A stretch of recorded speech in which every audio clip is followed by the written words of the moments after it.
I told my daughter that I won't attend her wedding if her biological father is there, but now she's saying I'm stuck in the past. She doesn't know what she's the product of.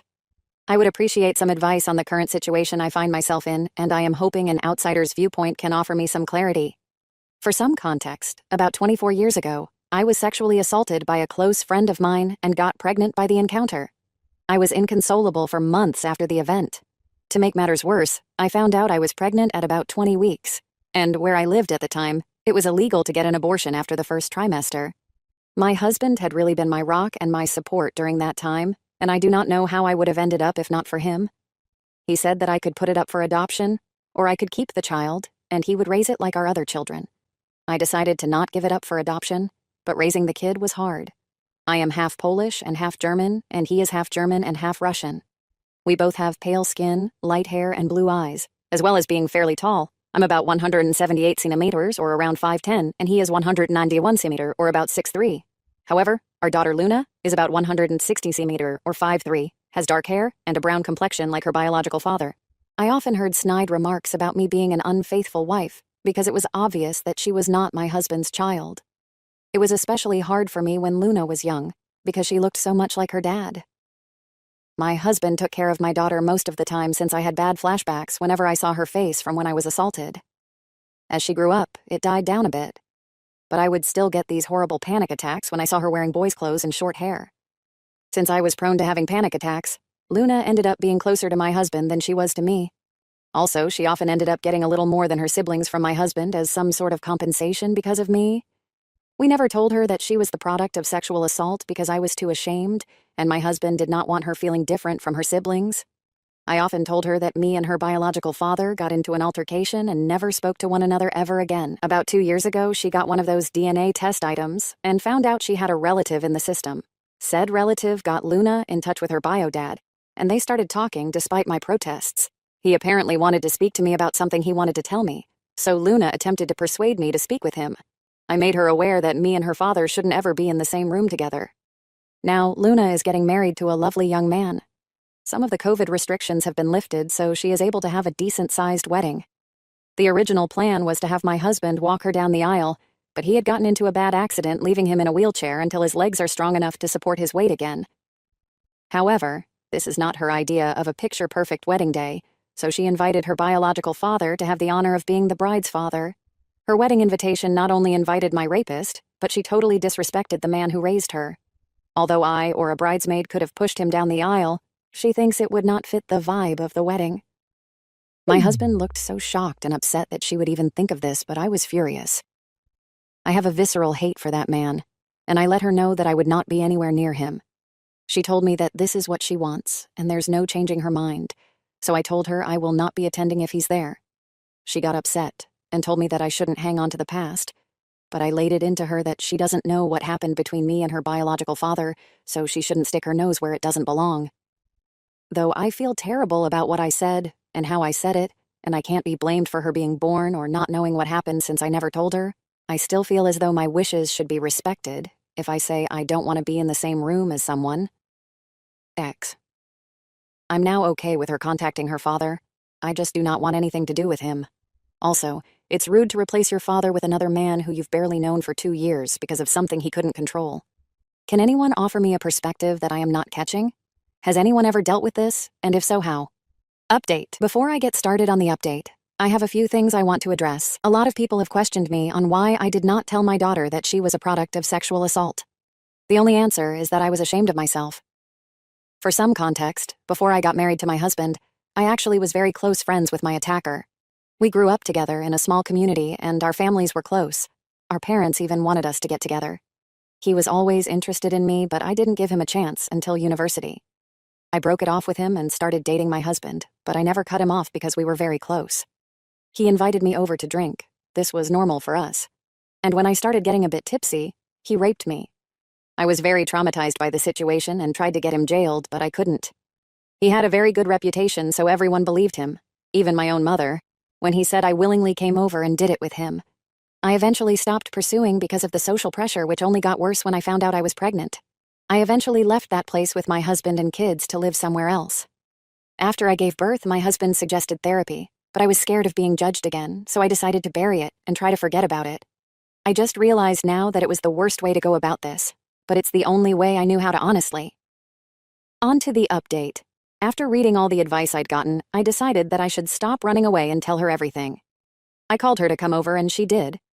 I first apologized for yelling at her for her suggestion because, in her mind, it was an innocent suggestion. I told her that I wasn't angry at her, but how fast she was willing to replace her father because he was in a wheelchair, and that anger was compounded because she brought up her genetic father. I apologized again for acting childish and not like an adult. She asked me why I am so against her genetic father being in the same vicinity as I am, and I just told her everything from our initial friendship to her forced conception. She didn't believe me, like some Redditors predicted, but I can get a copy of the records of the court case and offered them to her if she needed a look. She looked stunned, like she wanted to believe me but couldn't. I apologized for keeping all this from her because I didn't know how to bring it up. She told me she didn't believe me and would confirm with her genetic father, so I told her to take the time she needed to process all this. Later that day, she came again, crying and apologizing for not believing me. I held her and cried and apologized too. It was kind of therapeutic. We had a long chat and I did feel closer to her. When we were done, she said she wanted to take me out to a surprise to help me feel better in a couple of days, which I happily agreed to. I went to see her yesterday in this little restaurant with a patio that had a private pay-for-use area for a maximum of 4 people, due to COVID. As she ran up to me and gave me a hug, she led me to the patio, where her biological father stood. She told me he was here to apologize and start my healing journey. I just wanted to leave, but he grabbed my hand, and all those memories I tried to repress just came back out. I started having a panic attack and lost balance, to which he tried to help me keep my balance, which worsened everything. I honestly don't remember how I left, but I ended up in my car just sobbing. I called my elder son to pick me up because I was not fit to drive at that moment. Today, my daughter called me upset that I ruined her surprise, but I was extremely upset with her. I asked her why she did that when she knows everything that happened between me and him, and she tried to use the excuse of my healing journey, but I wasn't having it. She admitted that she wanted me to get used to him because he's going to be walking her down the aisle along with my husband and doing the daddy-daughter dance. I told her that while I loved her and respect her decision to be with him, I am not willing to be anywhere he is. She started complaining about how she wants all her family to be there, and I'm still not forgiving, but I hung up the phone.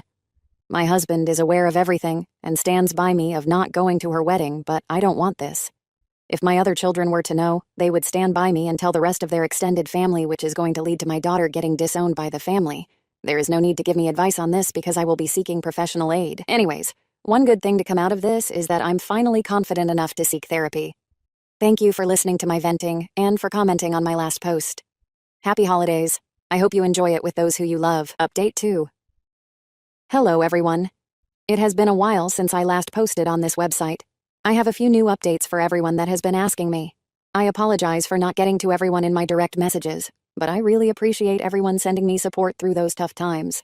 I would like to share some good news before going on about what happened with my daughter.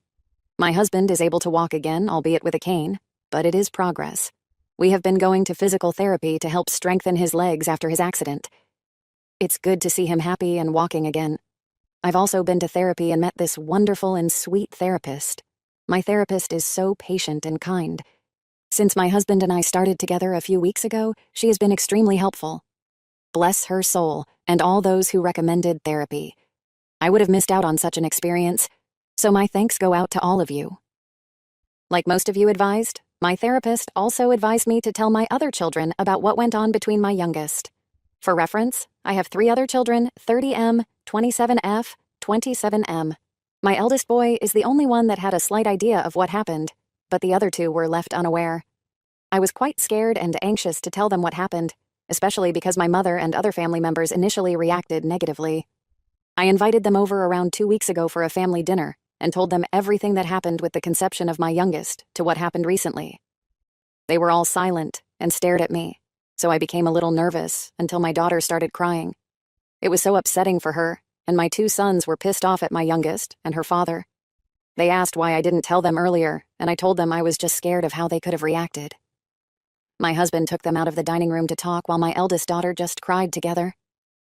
When my boys and husband came back, they apologized for leaving early and left. My eldest daughter wanted to spend the night with me, but early in the morning, she left with her brothers to do whatever. I didn't hear anything from them until last Wednesday.